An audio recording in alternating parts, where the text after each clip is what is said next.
और देखिए, डेमोग्राफी का मुद्दा लगातार तूल पकड़ता हुआ नजर आ रहा है। एक तरफ सरकार इसको लेकर काफी ज्यादा चिंतित नजर आ रही है, तो दूसरी तरफ विपक्ष की भी प्रतिक्रिया इसको लेकर बराबर सामने आ रही है। ज्यादा जानकारी के साथ संवाददाता अविनाश जुड़ गए हैं। अविनाश, लगातार ये डेमोग्राफी का मुद्दा तूल पकड़ता हुआ नजर आ रहा है। पहले संभल की रिपोर्ट सामने आई और अब जब सूत्रों के हवाले से जानकारी सामने आ रही है, आईबी की रिपोर्ट में बड़ा खुलासा हुआ है। सबसे पहले आपके पास जानकारी क्या है इस रिपोर्ट को लेकर?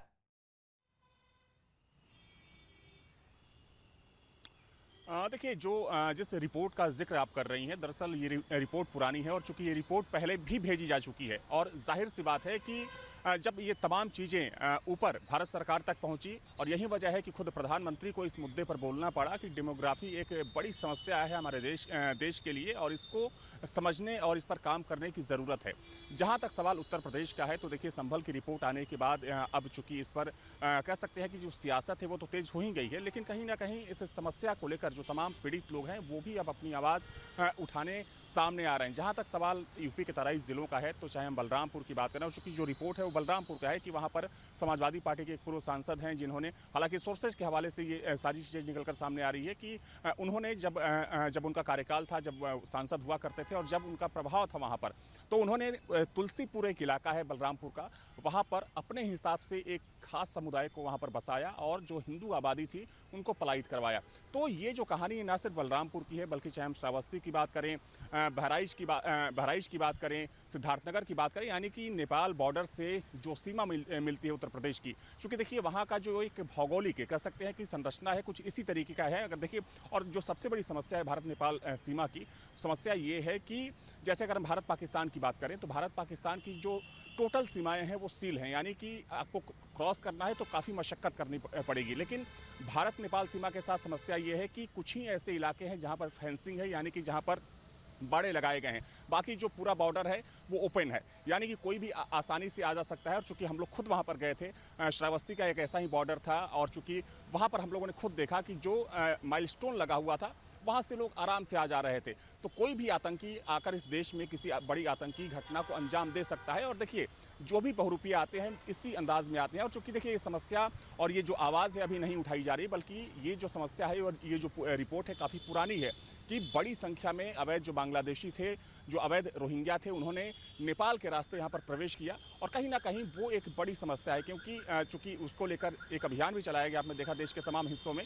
तो ये जो पूरा मुद्दा है काफ़ी गंभीर मुद्दा है और इसको लेकर योगी सरकार की बात करें तो योगी सरकार काफ़ी गंभीर दिख रही है। और चूंकि कल योगी कैबिनेट की बैठक है जिसमें खुद संजय निषाद को आपने सुना कि उन्होंने कहा कि प्रमुखता से वो इस बात को रखने वाले हैं कि इस मुद्दे पर बहुत गंभीरता से ध्यान देने की ज़रूरत है। हालांकि योगी सरकार साफ कर चुकी है, जैसा कि ब्रिजेश पाठक ने प्रेस कॉन्फ्रेंस की खुद मुख्यमंत्री ने मंच से बोला कि जब संभल की रिपोर्ट सामने आई तो बहुत लोगों में खलबली मच गई कि आखिर ये हो क्या रहा है। तो माना जा रहा है कि कल जब योगी कैबिनेट की बैठक होगी तो संभल की रिपोर्ट वहां पर रखी जाएगी और उस पर कुछ बड़ा फैसला लिया जा सकता है।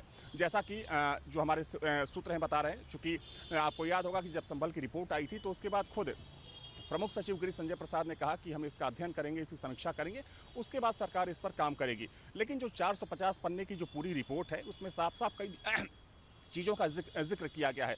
कई ऐसे मामले हैं, कई ऐसे विक्टिम हैं जिनका साफ शब्दों में उस रिपोर्ट में नाम लिखा हुआ है।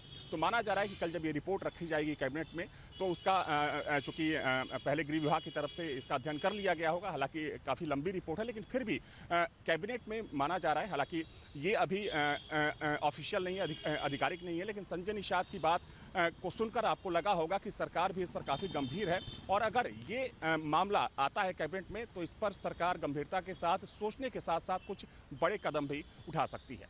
देखिए, निश्चित तौर पर जितनी गंभीरता के साथ ये मुद्दा आगे बढ़ रहा है, सामने आया है, उतनी ही राजनीति भी इस पे गरमा रही है। हालांकि विपक्ष रिपोर्ट को यहां पर नकार सकता है, लेकिन जब हमारी टीम ग्राउंड जीरो पर पहुंची और लोगों से बातचीत करी तो उनके दुख दर्द को, उनकी पीड़ा को कैसे नकारा जाए, ये अब देखना होगा। और फिलहाल देखना होगा कल की बैठक में क्या कुछ तस्वीरें नजर आएंगी। बहुत शुक्रिया अविनाश तमाम जानकारी के लिए। तो देखिए, जहाँ भक्ति है हर शब्द में, कथाओं में छुपे हैं दिव्य रहस्य और ज्योतिष देता है जीवन को दिशा। धर्म से जुड़ी हर बातों को जानने के लिए हमारे चैनल स्तुति को सब्सक्राइब करें।